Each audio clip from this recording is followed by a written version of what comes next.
हाँ जी, सबको नमस्कार। आज हम एक नए टॉपिक लेके आए हैं। आई होप सब लोगों को पसंद आएगा आपको। एक छोटी-सी स्टोरी है, एक छोटा-सा सुझाव है मेरा।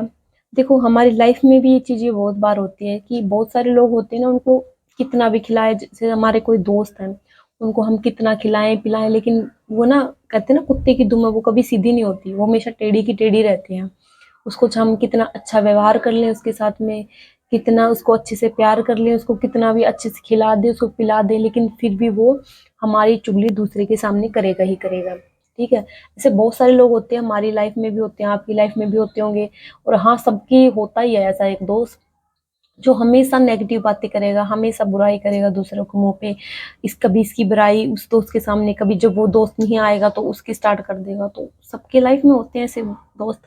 तो इसी के ऊपर मैं आपको एक स्टोरी सुनाती हूँ। आई होप आपको पसंद आएगी। एक बार सुनिए आप पूरा। मैं आपको 100% गारंटी देती हूँ कि इससे आपको कुछ ना कुछ सीखने को ज़रूर मिलेगा। तो चलिए स्टोरी स्टार्ट करते हैं। तो एक बार की बात है, एक राजा था और उसकी बकरी ना बहुत भूखी थी, बहुत ज़्यादा भूखी थी। हर टाइम खाती रहती थी, सारा दिन उसके सामने कुछ भी डाल दो, सब चीज़ें खा जाएगी वो। जितना भी चारा डालते थे, सारा दिन खाती रहती। तो इसी बात से राजा परेशान हो गया था कि बकरी इतना खाती है कि बीमार ना हो जाए कहीं पे। तो राजा बहुत सोच में पड़ गया कि अब मैं क्या करूँ, इस बकरी को कैसे छुड़ाऊँ, खाना कैसे बंद करूँ, इसका थोड़ा कम कैसे करूँ। ऐसे लोग भी होते हैं बहुत सारे, बहुत ज़्यादा खाते हैं, उनके पेरेंट्स को भी सोच आ जाती है कि अब हम कैसे करें, अब इसको कैसे बंद करें कि बच्चा मोटापा ज़्यादा ना फैल जाए, उससे बीमारी फैलेगी, क्योंकि बच्चे को पता नहीं होता कितना खा रहा है वो। और जिस टाइम उसका समझ होती है, उसको अकल आती है, उस टाइम उसका पेट भी बढ़ चुका होता है और बहुत सारी बीमारियां भी घेर चुकी होती है। तो ऐसे बकरी का हाल था। राजा परेशान था क्योंकि राजा कोई बेटा नहीं था, वो बकरी को ही बच्चे की तरह पालता था राजा। तो राजा ने एक कंडीशन रखी कि इस बकरी को जो भी पेट भर देगा इस बकरी का, तो उसी को मैं अपना अगला राजा बना दूंगा, क्योंकि मेरे कोई पुत्र नहीं है ना कोई पुत्री है, ये बकरी है, मैं इसको अपने बच्चे की तरह पालता हूँ और इस बकरी का जो पेट भर देगा उसको मैं अगला राजा घोषित कर दूंगा।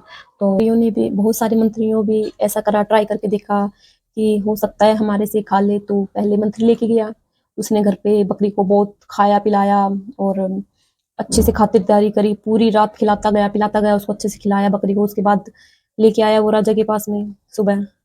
तो बकरी ने फिर से खाना खा लिया, उसके आगे चारा डाला राजा ने और बकरी ने फिर से चारा खा लिया। तो मंत्री ने बोला कि देखो, ये तो रात को तो पेट भर गया था इसका, फिर से खाने लग गई सुबह में, मैं तो इसको खिला के पिला के अच्छे से लाया था।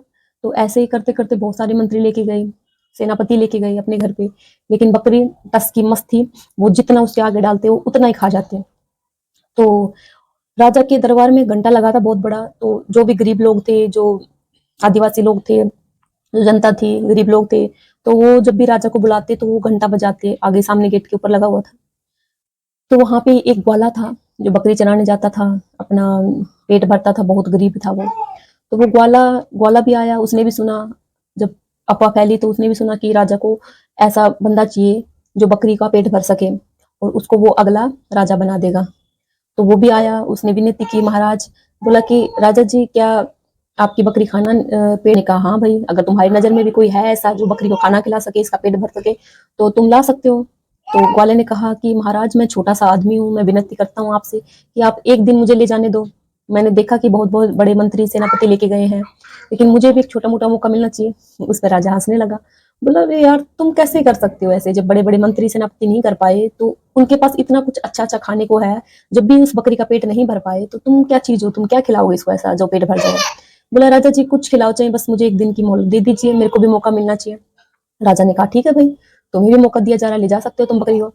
तो वो अपनी बकरी को जैसे लेके जाता था जंगल में, तो वहीं राजा की बकरी को भी ले गया। तो उसने खूब खिलाया पिलाया उस बकरी को, शाम को उसको अच्छे तक, उसको शाम को घुमाता गया उसी जंगल में, खिलाता गया पिलाता गया। ठीक है। तो वो अगले दिन लेके आया राजा के पास में। तो राजा ने पूछा, राजा ने उसके आगे चारा डाला, बकरी ना खाए। जब भी वो राजा चारा डालता, बकरी ऐसे से गर्दन हिला देती कि मुझे नहीं खाना। तो इसी प्रकार राजा, सब लोग चंकित हो गए कि कैसे कर सकता है एक वाला, इसने कैसे बकरी का पेट भर दिया इतने गरीब इंसान ने, जो बड़े बड़े सेनापति उस चीज को नहीं कर पाए। राजा ने पूछा ग्वाले से, भाई तुमने ऐसा क्या किया जो बकरी का पेट भर गया, तो मना कर रही है खाने को, खा ही नहीं रही चारा। तो ग्वाले ने बताया कि राजा जी हम मुझे क्षमा कर दीजिए, लेकिन जब भी मैंने शाम तक इस बकरी को पूरा खिलाया पिलाया इसको अच्छे से, और बहुत इसका पेट भर दिया मैंने खिला खिला कर। लेकिन जब शाम के बाद फिर से ये मुंह खोलती खिलाने के लिए, मेरे पास डंडा था और मैं डंडे से इसको, जब भी ये खाती मुंह पे ऐसे करता इसका, जब भी खाने को मांगती जब इसके मुंह पे मारता डंडे से। तो इस प्रकार जब भी ये मुंह करती खाने को, जब भी मैं इसके डंडा मार देता मुंह के ऊपर, तो इस प्रकार बकरी को हो गया कि जब भी इसके आगे चारा डालेंगे तो पीछे हट जाती है, इसको पता है कि डंडे पड़ेंगे। राजा जी खुश हो गई भी, अच्छा है चलो किसी वजह से हो, लेकिन मेरी बकरी अब बीमार नहीं पड़ेगी इतना खाने के बाद में। राजा ने उसको अब अगला राजा बना दिया कि इसमें बहुत दिमाग है, जो एक छोटी सी बकरी का पेट भर सकता है वो जनता का और पूरे परिवार का सबका पेट भर सकता है। तो इसी प्रकार है हमारी जिंदगी में भी ऐसे बहुत सारे लोग होते हैं जिसको हम खिलाते पिलाते हैं लेकिन वो नमक हराम निकलते हैं जिंदगी में। होता होगा आपके भी होते हैं, सबके होते हैं जिंदगी में ऐसे, उनको कितना खिला पिलाओ लेकिन वो चापलूसी दूसरों की करते हैं। तो यही मेरा कहने का मतलब था कि जो लातों से ही मानते हैं, लातों के भूत बातों से नहीं मानते कभी भी। तो आप समझ सकती हो मैं क्या कहना चाहती हूँ, सबको समझ में आ गया होगा। तो आप भी ऐसे आगे बढ़ते रहिए। जो नहीं समझना चाहता, ये एक तरीका है, एक हिंट है जो आपको जो रोड़े होते हैं उनको हटाने के लिए, कि आप भी ऐसे लोगों, चापलूस लोगों से दूर रहें जो सिर्फ खाने के दोस्त हैं। जब आप पे विपत्ति पड़ती है, आप पे मुसीबत आती है, तो कभी साथ नहीं देते। तो आई होप आपको हमारी छोटी सी स्टोरी अच्छी लगेगी। ऐसी स्टोरी पाने के लिए आप हमें फॉलो कर दें और सब्सक्राइब करें। धन्यवाद।